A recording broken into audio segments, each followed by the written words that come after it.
Pagar laut hari ini minggu depan akan kami panggil 3 PT yang di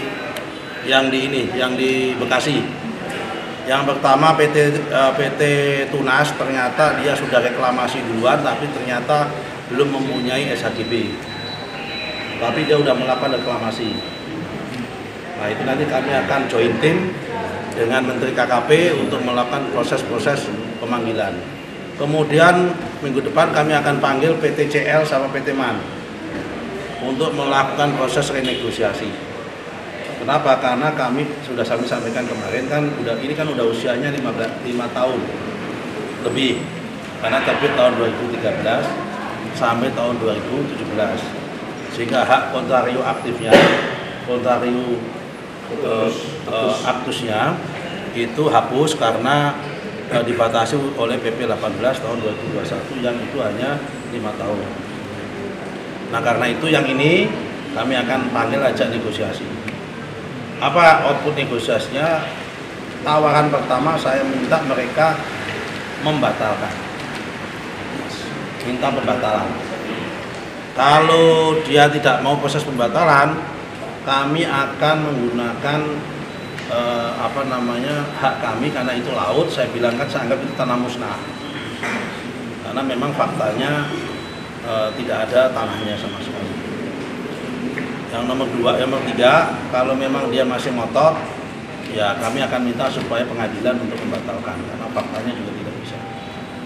Yang keempat, kalau dia masih ngotot sekali, kami akan menggunakan pendekatan dalam konteks PP nomor 20 tahun 2021, di mana pemegang hak atas tanah, terutama kalau SHGB maupun SHGU itu kalau sifatnya pembelian hak bukan konversi, maka itu dalam waktu 2 tahun dia harus ada progres pembangunan. Saya lihat ini tidak ada progres pembangunan, sehingga itu bisa kita masukkan dalam tanah terlantar juga bisa. Sedang kita kaji opsi-opsinya, nggak mungkin saya semua sampaikan menyangkut masalah strategi. Yang intinya adalah kami berusaha supaya itu batal lah, itu aja intinya. Ini tinggal masalah proses pembatalan, tinggal masalah pilihan-pilihan skenario pembatalannya.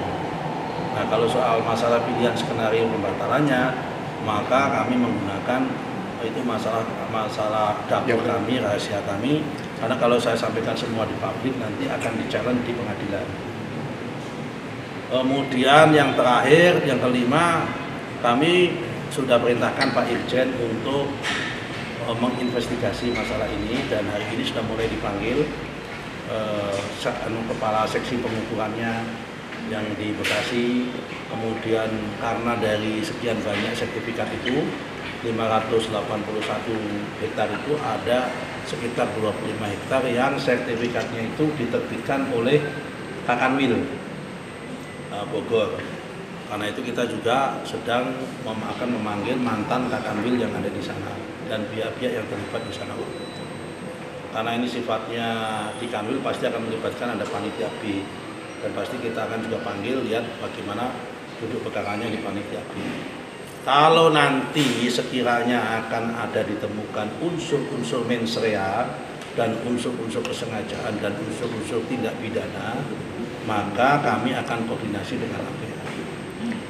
Kami sudah sampaikan kemarin di Bekasi, bukan orang lain yang akan melakukan menyerahkan kami, tapi saya pribadi sendiri yang akan melakukan. Kalau kelanjutan pembatalan sertifikat yang dipakai langgaran sudah ongoing proses, ya kan. Sekali lagi membatalkan sertifikat itu tidak gampang, tapi tetap kita lakukan. Kenapa tidak gampang? Karena setiap proses pembatalan itu berpotensi di-challenge di betul.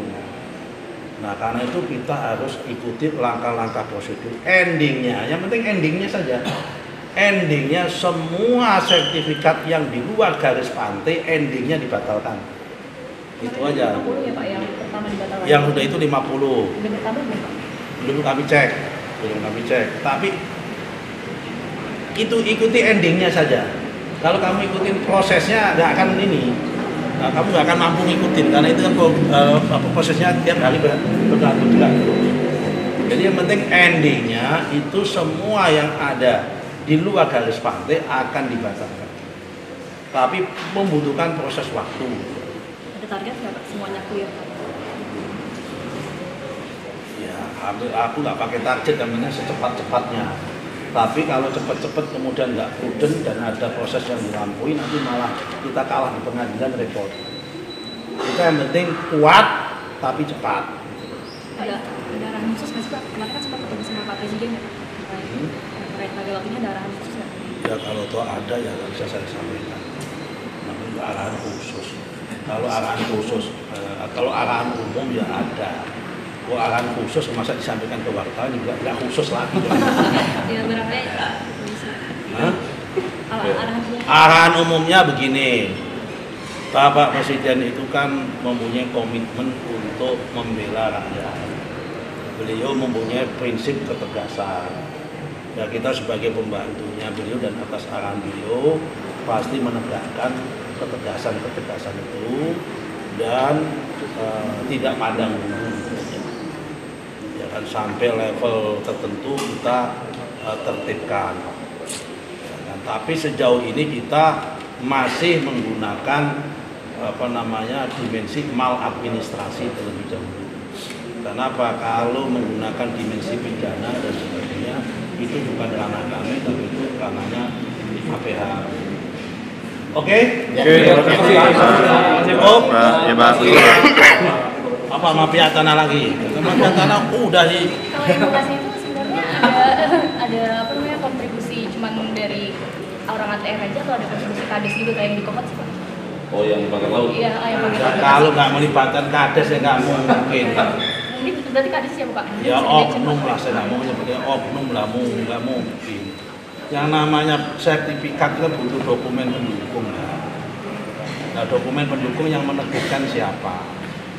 Pihak-pihak lain, salah satunya siapa? Pintu awalnya adalah pihak kepala desa. Nanti dari dinas Dispenda yang mengeluarkan PBB, laut ada PBB-nya, itu nanti tiba-tiba begitu nanti. Kemudian ada lagi KKPR karena HGB. Nah, nanti pasti akan ketahuan semua sedang dilakukan proses investigasi. Tapi yang jelas setiap maladministrasi atau rekayasa SHGB maupun SHM apapun di lingkungan BPN itu tidak berdiri sendiri. Karena yang namanya BPN itu posisinya ada di hilir. Dokumen-dokumen hulunya harus lengkap. Oke? Terima kasih.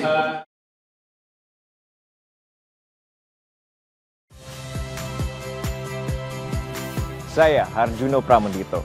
Saksikan program-program Kompas TV melalui siaran digital, pay TV, dan media streaming lainnya. Kompas TV, independen, terpercaya.